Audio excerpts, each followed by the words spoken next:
Hello and welcome to my channel. Today is Monday, and that means it is True Crime and Makeup Monday. As always, we have a content warning. Things get graphic in here really fast. So just keep that in mind. If you're not comfortable with talk of death or crime scenes, then this is probably not the channel for you. Today we're going to be discussing Elmer Wayne Henley Jr., born May 9th, 1956, is an American serial killer incarcerated in the Texas Department of Criminal Justice. Henley was convicted in 1974 for his role as a participant in a series of murders known colloquially as the Houston mass murders, in which a minimum of 28 teenage boys and young men were abducted, tortured, raped, and murdered by Dean Corll, which I do have a segment on him. If you just type it into the search bar along with my name, it should bring it up. But I will link it below as well.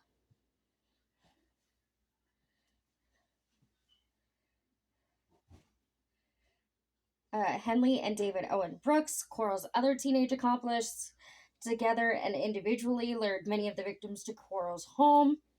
Henley, then 17 years old, shot Corll dead on August 8th, 1973. Henley is serving 6 consecutive terms of 99 years for his involvement in the Houston mass murders, which at the time were characterized as the deadliest case of serial murders in American history.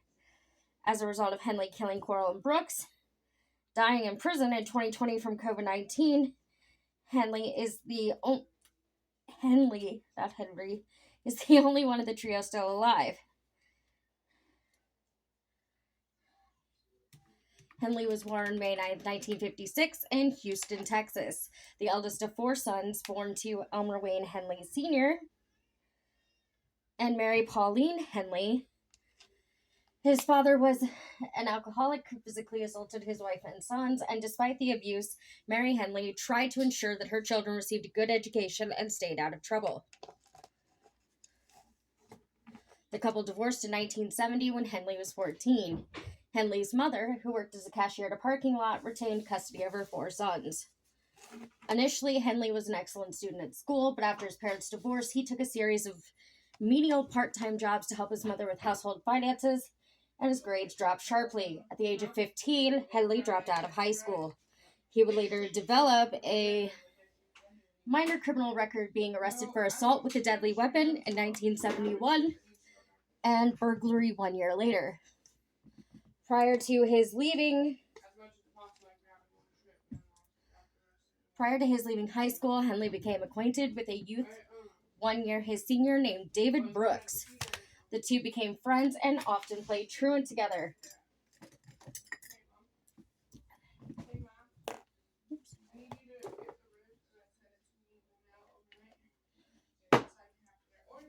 Through his acquaintance with Brooks, Henley became aware that his friend spent a lot of his free time in the company of an older man with whom he himself gradually began a casual acquaintance, Dean Corll.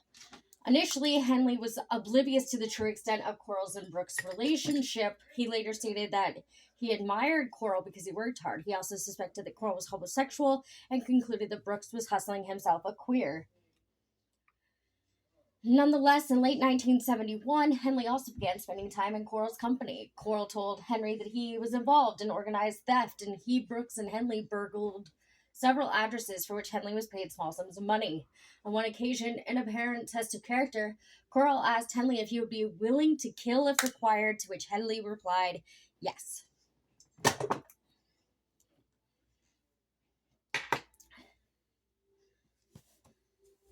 That same year, Henley became aware of an insidious pattern of disappearances in his neighborhood.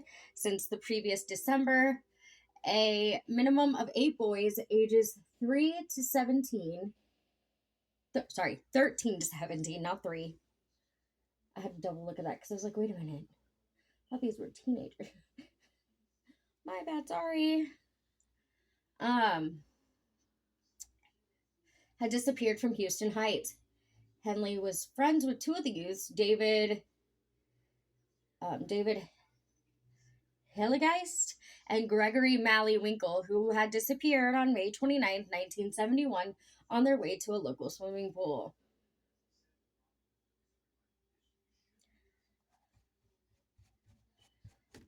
Henley himself had actively participated in the search for them. From what I understand at this time, he did not know that Dean was killing his friends. Essentially, he didn't know this right at this time. He didn't know that.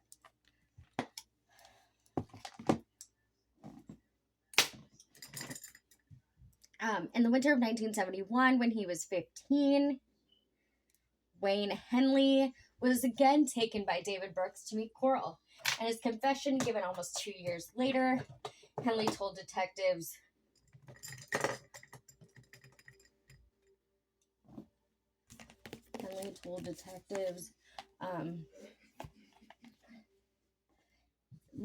Brooks lured him to Coral's home on the promise he could participate in a deal where he could make some money. At Coral's home, where he was possibly taken as an intended victim. Wouldn't that be some shit to find out years later? You went there with your supposed best friend, only to find out years later you were supposed to be one of his victims? That's fucked up. It kind of makes you wonder, what kind of hold he had on the other kid that they would be willing to, do this, Anyway.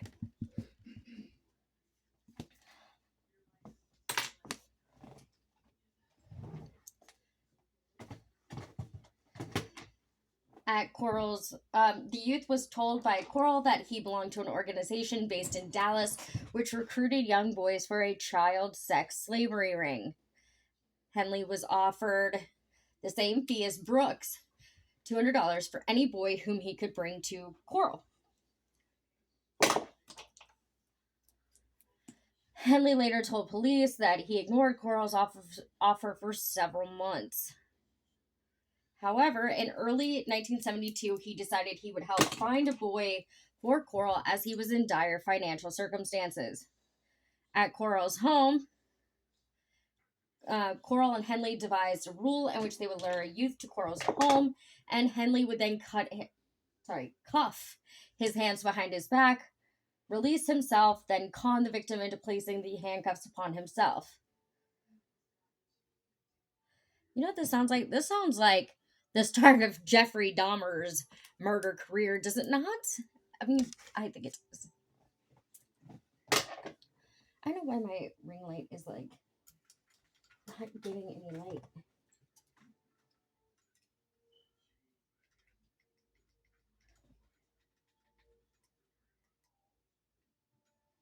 Is that better? No, I was doing better with that one. Okay. I tried.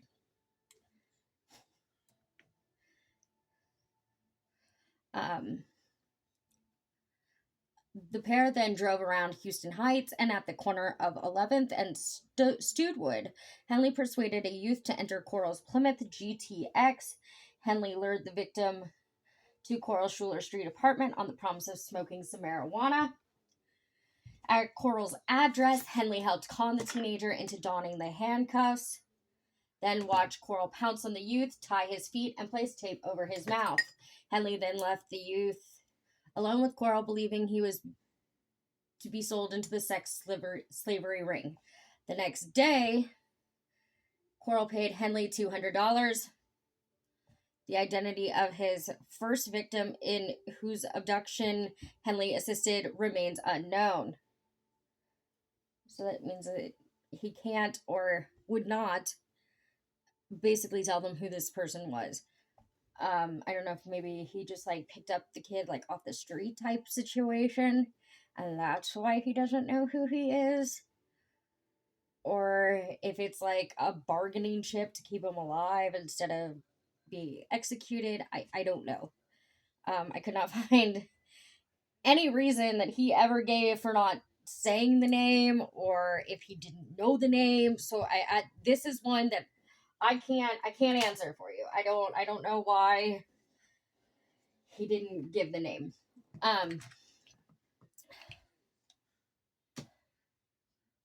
Give me a second, y'all. I have to drink something. I have like a tickle in my throat that's just not going away.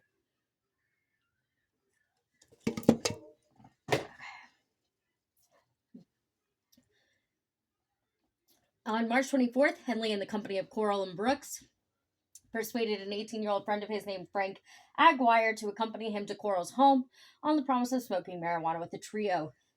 At Coral's home, Aguirre was supplied with marijuana, then persuaded to handcuff himself. Coral dragged Aguirre to his bedroom and secured him to his torture board, where he was raped, tortured, and strangled before being buried at High Island Beach. Henley later claimed that he attempted to talk Coral out of raping and killing Aguirre, but Coral adamantly refused. At this point, Coral told him the youth he had previously assisted in the abduction of had been killed and that Aguirre was to suffer the same fate. Coral rented a boat shed on Silver Bell Street in southwest Houston, where police eventually found 8 bodies. Later, Coral and Brooks told Henley that his childhood friend, David Hilligeist, had also been killed and buried in that same boat shed, along with his swimming companion, Gregory Malley Winkle. Despite the revelations to the reality of the fate of the boys brought to Coral, Henley nonetheless continued to assist Coral and Brooks in the abductions and murders of youths who would be lured to Coral's home either alone or in pairs. Less than 1 month later, Henley and Brooks persuaded another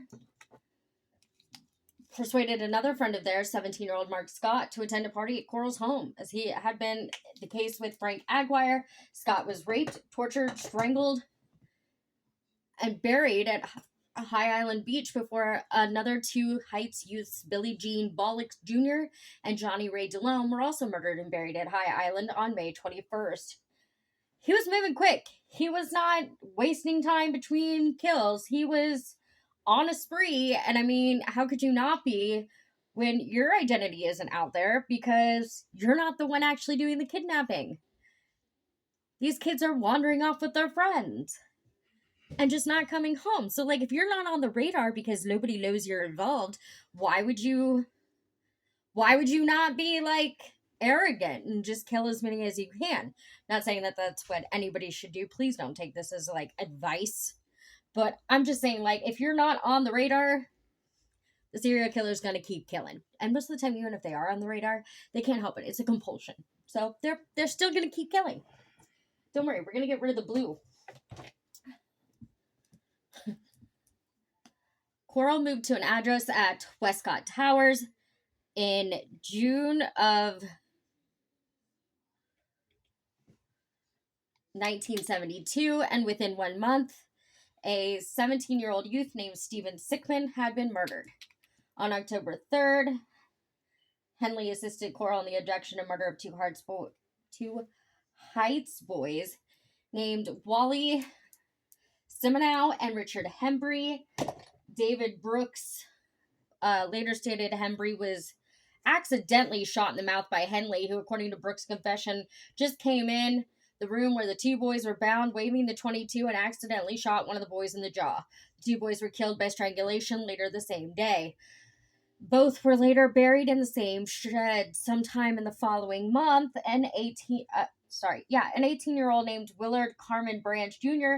was emasculated, which is just a really fancy way of saying they took off the family jewels, and shot before his body was buried in Coral's boat shed. The same month, a 19-year-old named Richard Kepner was abducted while walking to phone his fiancée from a payphone. By the time Richard Kepner had been killed and buried at High Island, Henley had assisted in the abduction and murder of a minimum of 9 teenage boys.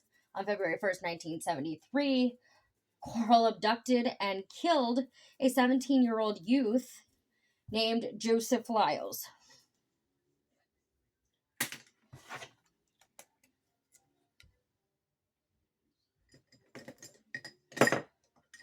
apparently without the assistance of Henley, who had temporarily moved to Mount Pleasant in early 1973. In the spring of 1973, Henley attempted to enlist in the U.S. Navy, but his application was rejected on June 28th due to the fact he had dropped out of high school, and although a later intelligence test would reveal his IQ to be 126, possessed a limited education. In a 2002 interview, Henley said, "I couldn't leave anyway. If I did, I knew Dean would go after one of my little brothers, who he always liked a little too much." Nonetheless, between June and July of 1973, Henley, Brooks, and Coral killed a further 7 victims between the ages of 15 and 20, at least 5 of whom Henley participated in either the abduction or the murder. I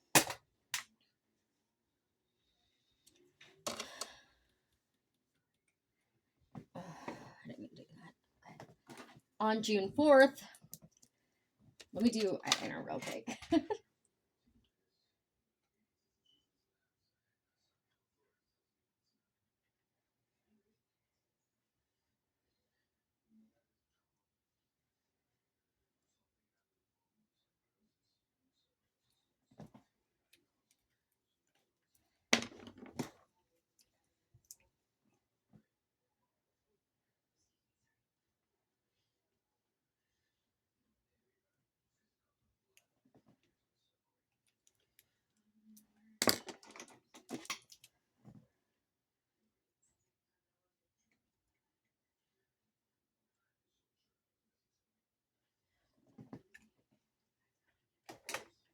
On June 4th, a 15-year-old friend of Henley's named Billy Lawrence was abducted, and after 3 days of abuse and torture at an address Coral had moved to in Pasadena, strangled with a ligature and buried at Lake Sam Rayburn.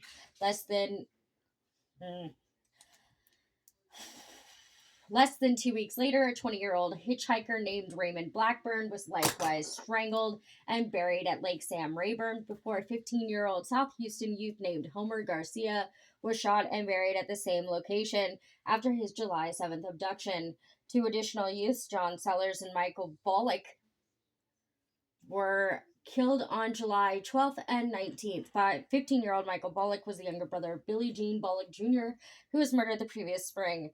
On July 25th, Henley lured 2 friends of his named Charles Cobble and Marty Jones to Coral's apartment, where 2 days later, Cobble was shot and Jones strangled before the youths were buried in Coral's boat shed. On August 3rd, Brooks and Coral, without the assistance of Henley, abducted and killed a 13-year-old boy named James Dramala, who was strapped to Coral's torture board, raped, tortured, and strangled before being buried in Coral's boat shed.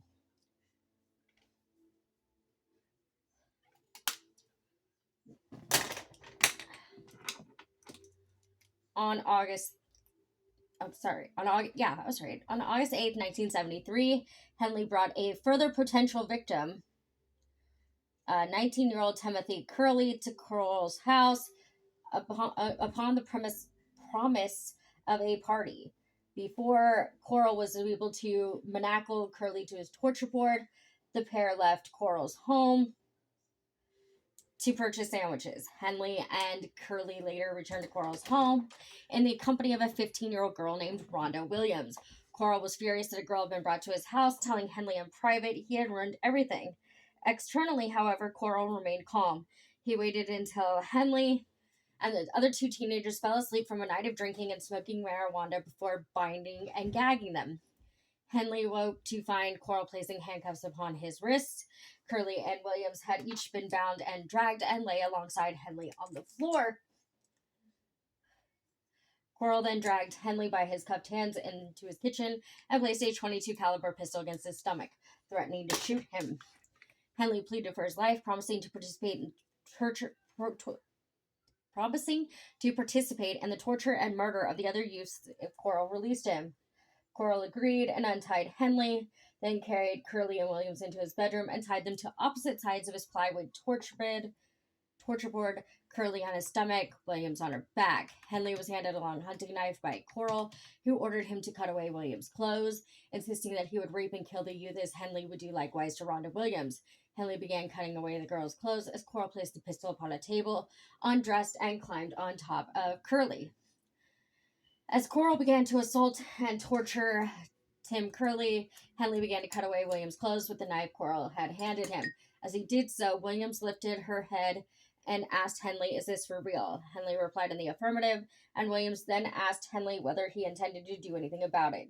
Upon which Henley grabbed the pistol Coral had laid on a bedside table and ordered Coral to stop what he was doing, shouting, "You've gone far enough, Dean." Even with a weapon pointed at him, Coral was not cowed. He walked towards Henley, shouting, "Kill me, Wayne. You won't do it." Henley fired a round at Coral, hitting him in the forehead. As Coral continued to advance upon him, Henley shot him a further 2 times in the shoulder, upon which Coral staggered out of the room where the teenagers were held. Henley then fired a further 3 rounds into the rear of his right shoulder and upper back, killing him. He then released Curly and Williams, phoned the Pasadena police, and subsequently confessed to his role in the Houston mass murders. On the evening of August 8th, Henley confessed to police that for almost 3 years, he and David Brooks had helped procure teenage boys, some of whom have been their own friends, for Dean Coral.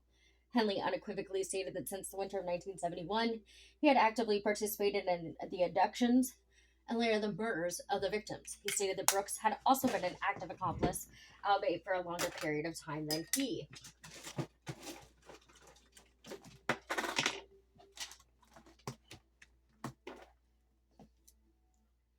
Henley stated to police that Coral had paid him and Brooks $200 for each victim. They were able to lure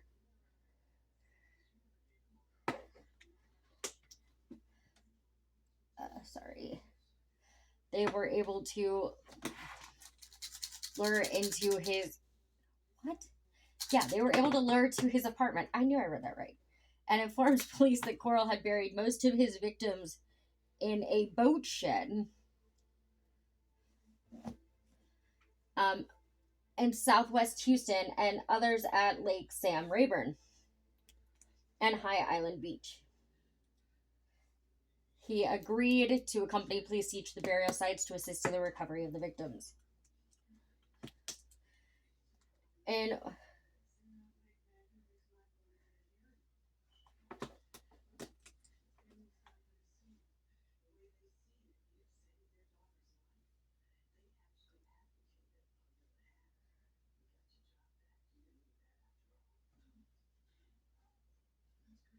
it's not sticking.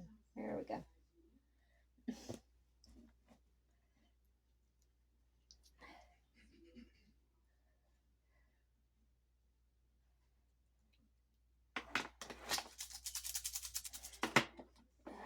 He agreed to accompany police to each of the burial sites to assist in the recovery of the victims.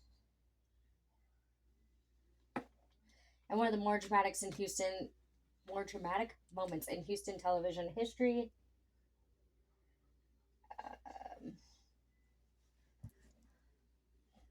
Jack Cato, a reporter for Houston's NBC television affiliate KPRC-TV, accompanied Henley and police as Henley led them to the storage shed where she and Coral had buried some of the murder victims' bodies. In one, Cato allowed Henley to use the use of his mobile radio telephone to call Henley's mother, at which time Henley blurted the words, "Mama, I killed Dean," into the receiver, confessing to her that he had killed Dean Coral, all while Cato was capturing the conversation on film.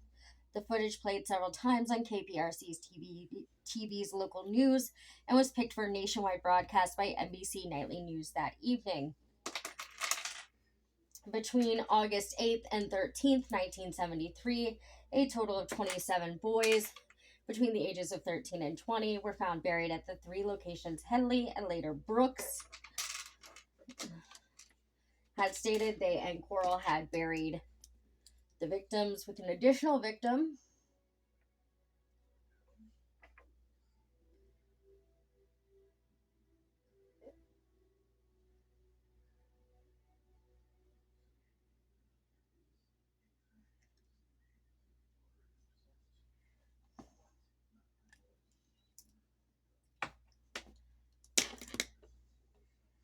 with an additional victim being discovered in 1983. 17 of the victims were found buried in the boat shed. A further 4 victims were found at Lake Sam Rayburn. 6 bodies were found buried at High Island Beach, although the body of a 7th victim buried at High Island, Mark Scott, still lies undiscovered at this location. And the body of a 28th victim was found buried at Jefferson County Beach in August of 1983. All the victims found were young males, and many had been sexually tortured in addition to being sexually assaulted.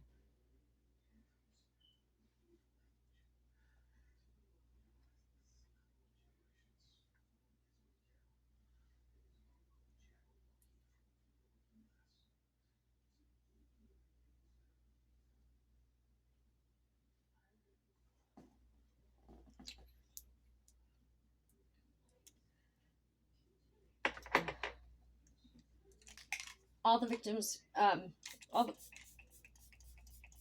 all the victims found were young males, and many had been sexually tortured in addition to being sexually assaulted. Autopsies revealed each victim had been killed by either strangulation, shooting, or a combination of both.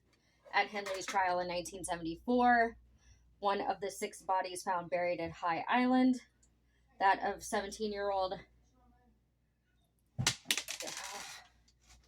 John Manning Sellers, was disputed as being a victim of quarrel by a forensic pathologist.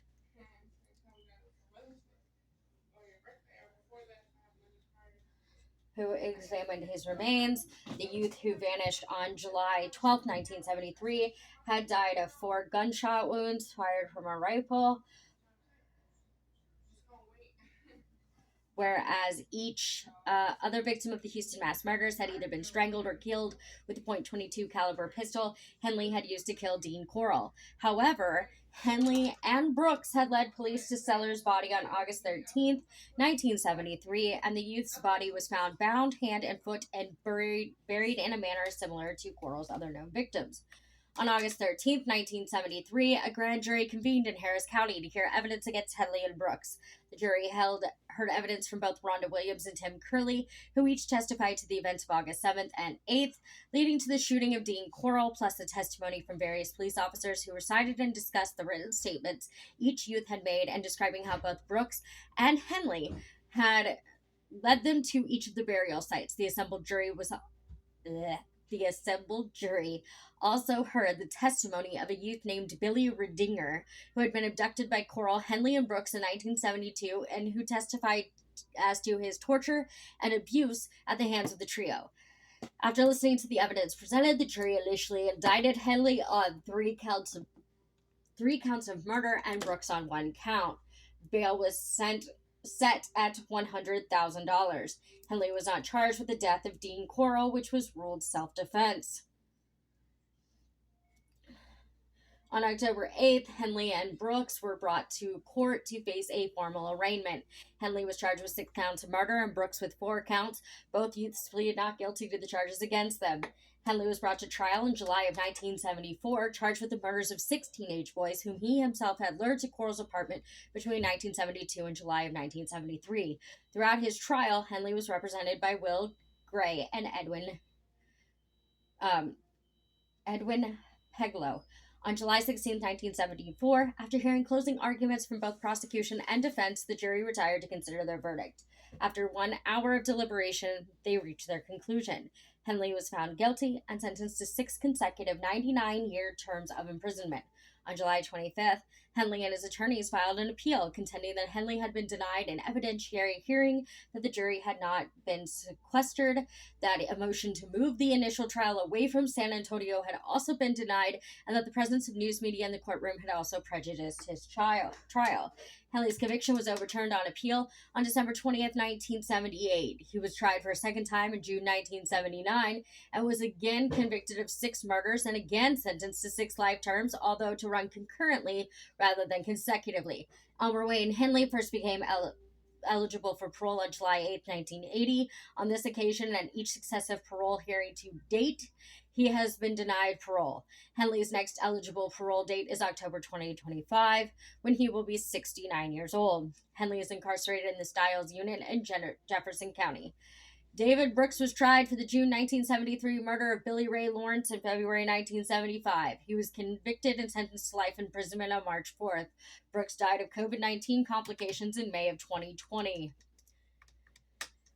In 1994, at the suggestion of a Louisiana art dealer, Henley began to paint as a hobby, in part as a means of generating income for himself and his mother. In interviews, Henley has stated that he suffers from a severe color deficiency in his eyesight that makes it impossible for him to clearly distinguish between reds and greens. To compensate, any people Henley paints are in black and white, while his other works are usually in color. Henley refuses to paint or draw any images of a violent or exploitative nature. Many of his works depict serene imagery such as landscapes, buildings, and flowers, and the majority being created using acrylics and graphite. A pen pal with whom Henley has corresponded has also organized several exhibitions of his artwork. In 1997, the Hyde Park Gallery in Houston's near-town area hosted Henley's first art show. This exhibition drew outrage from some victims' relatives. In 1999, the city of Houston expressed interest in building a monument to victims of violent crime, which Henley said he would be willing to help pay for with part of the proceeds from a second art show. Quote, all I ask is that they look at my artwork first, and maybe the only contribution I can give to society, end quote. If you want to see any films, a film loosely inspired by the Houston mass murders Freak Out was released in 2003. Production of a film directly based upon the Houston mass murders In a Madman's World finished in 2014. Directed by Josh Vargas, In a Madman's World is directly based upon Elmer Wayne Henley's life before, during, and immediately after his involvement with Dean Corll and David Brooks. Limited edition copies of the film were released in 2017. So there's that. I'm really surprised that he was not featured on like Snapped Killer Kids like series, but yeah, he wasn't. That's the story of Elmer Wayne Henley, who I kind of feels like pretty much manipulated into murder. I mean, like he didn't want to hurt anybody. He just didn't really have a choice. It's sad. It's unfortunate. These things do happen. As always, be here for next week. We're going to do a serial killer who was born in June. I don't know who that's going to be yet. I got to do some research, but I'll see y'all next week. As always, please don't do anything I wouldn't do. Be cautiously kind to others and make good choices. Have a wonderful week. Bye, guys.